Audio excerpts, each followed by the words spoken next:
Please be seated.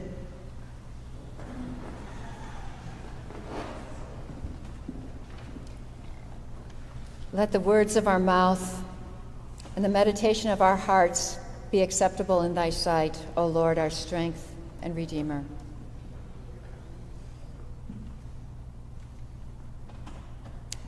The kingdom of heaven is like. Those are familiar words to us, and they clue us in when we hear that in the gospel that we are about to have a parable. And when we have a parable, we know that we're going to take some kind of sort of normal part of life and see it turned on its head with respect to our expectation of how the world works. Parables teach by disrupting. So before we dive into the parable of the day, I want to share just how much that phrase, the kingdom of heaven is like, means to me right now. In the past several weeks, I've had glimpses of that kind of disruptive, generative visions that are the hallmarks of Jesus' parable. Let me explain. When I'm not here, I'm often traveling to meetings where I join with others who are seeking to discover solutions to the climate crisis. And during my time away, there have been several moments recently where I've had a parable-like shift in perspective. And probably most striking was the opening address at the UN-sponsored Africa Climate Summit in Nairobi, where the president of Kenya addressed youth from across the continent. And this is what he said. He said, "I see the solutions and the future. It requires solidarity, strength, equity, and when I see you, the youth, I see a great future. We have the necessary technology. We have it in our power to make it right. We envision a global financial system that is fit for purpose, one that does not pit the West against the East or the North against the South. We want one that is fair." Think a little bit about that. So often, whether it's the climate crisis or other droughts in the past, we often see the subcontinent of Africa as a place of victimization. We see the children, skin and bones, suffering from malnutrition and famine. When you're there, there's a different vision, and it's about solutions and fairness. So hold that thought. And then let's dive into the scripture, and we'll come back to that. So, how does this week's parable, the laborers in the vineyard, and the parables we've been hearing all season, alert our hearts and our minds to glimpses of how we might shift our thinking? In the end, this parable is about grace, and what does a grace-infused life orient us to serving God and caring for creation? What would that look like? So let's start with that familiar phrase. The kingdom of heaven is like. This week, it's like a landowner. And that's like many of the parables where they are embedded in the day-to-day life of the common people. There's a little context here that helps you understand why this particular parable bubbles up at the time it does. Jesus is using this story to answer a question from his disciples. And so he has been asked by the disciples, "See, we have left all and followed you, and therefore, what shall we have?" And so his reply came in stages. The first was a promise of reward. Jesus said to them, "Truly I say to you, in the new world, when the Son of Man shall sit on his glorious throne, you will have followed me. You who have followed me will also sit on 12 thrones, judging the 12 tribes of Israel." This sounds good, but there's a twist, of course. So second, Jesus warns that God's manner of distributing reward is not necessarily the manner of men. he says, many who are first will be last, and the last will first. So, how's that going to work? And it's, not surprisingly, not exactly what the disciples expected. So let's turn to the parable. For the kingdom of heaven is like a landowner who went out early in the morning to hire laborers for a vineyard. So the landowner goes to the marketplace very, very early in the day and starts to go to the place where day laborers gather, sort of like the kind of labor that we see at Home Depot or other places where there are people gathering looking for work. Men who wanted to work came there early in the morning carrying tools and waited for someone to hire them for the day. So it's early in the morning, probably about 6 a.m. The workers hired at the very beginning of the day agreed to work for a fair wage, often thought to be a denarius a day, the common daily wage. This was all kind of a very normal arrangement. But then the day goes on, and about 9 o'clock, and then about 6 o'clock, and about noon, and even around 5 p.m., the landowner keeps going down to the marketplace and gathering up workers and sending them off to work, promising them to pay them a fair wage. The farmer appears a bit desperate. If the harvest was not brought in, perhaps there was impending rains, it was going to be ruined. And there's this underlying sense of a frantic race against time and a true gratitude for all of those laborers that he can assemble to do the work of the vineyard. It's all making sense at this point. But then, they are called together to get their wages, beginning with the last people hired and then to the first. So they're day laborers, they're paid at the end of the day. When it comes time, we go with the last people, and they get the daily wage of a denarius. And the other ones kind of go like, this is good. Like those guys worked an hour, get a full day's wage. Those of us that got up at 6, this is going to be good.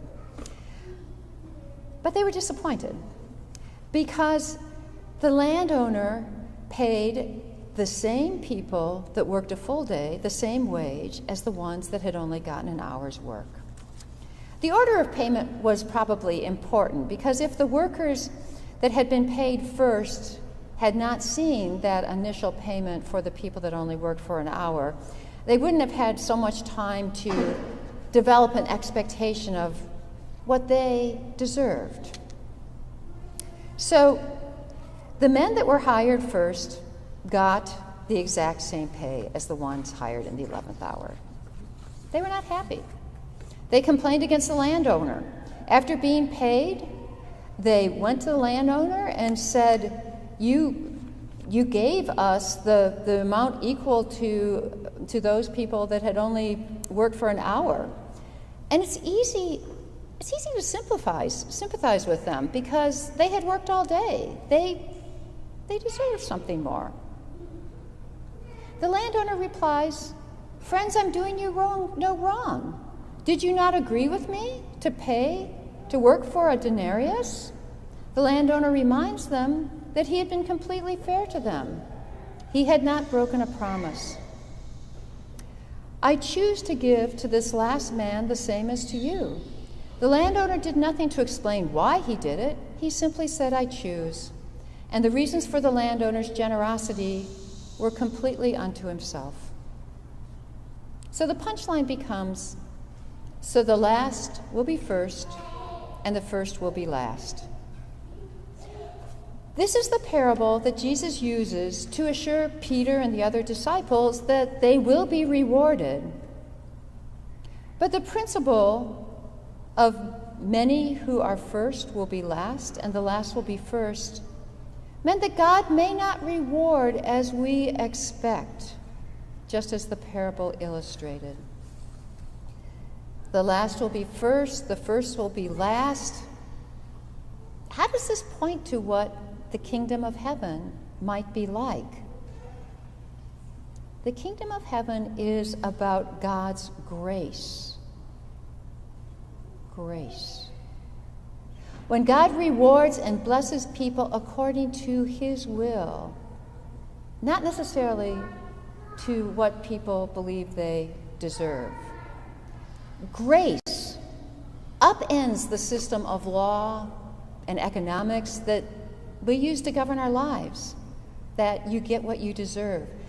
The system of grace is foreign to us.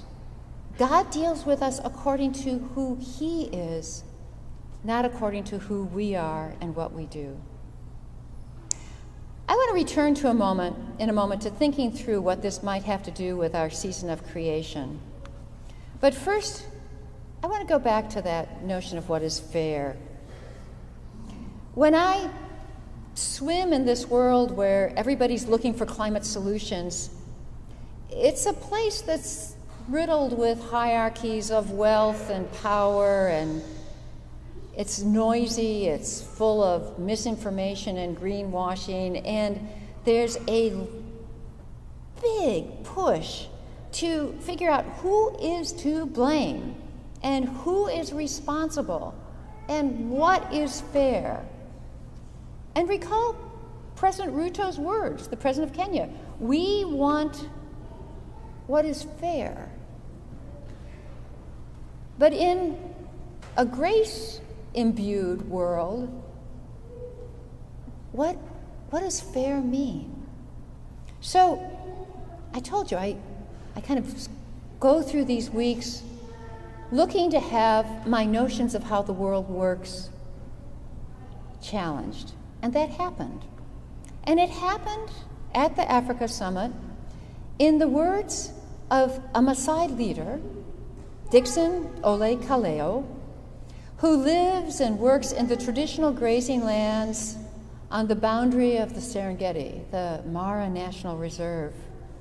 These are the wonderfully diverse lands where herds of elephants and prides of lions and literally 1 million wildebeest walk through every season, and where for millennia Maasai herders have grazed their cattle in the midst of all of this wildlife.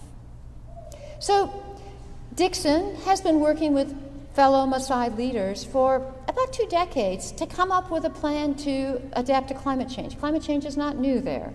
There have been successive droughts, each one more severe and more long-lasting than the last. And what there has been at the same time has been new laws that allow, if they chose to, that they could privatize their land. Each family, instead of collectively participating in the grazing of this grand ecosystem, they could own a plot of land, their land. They could fence it off. It's theirs.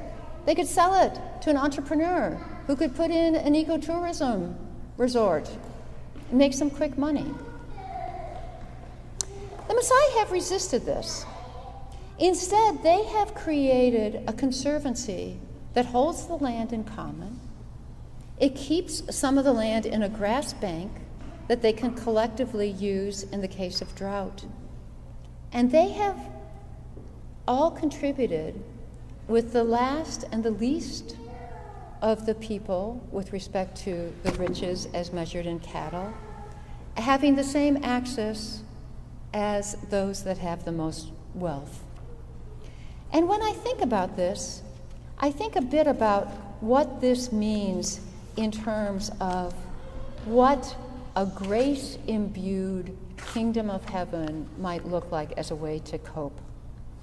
So let's leave the beauty of the Serengeti for a moment and come back to our neighborhood. What are the lessons for us at Trinity? The lessons of the Maasai is that the resilience in the face of the deep challenges we face, whether for us it's climate change, ongoing gaps between our wages and our needs, the epidemic of people without shelter, suffering on our streets. In the case of these challenges, Hoarding is not the answer. It comes from sharing our resources as it is grounded in grace. It's not governed by an ethic of who is deserving, but who do we bring into our community with the grace of love and compassion. And this is especially relevant to us here at Trinity as we deepen our commitment to our neighborhood.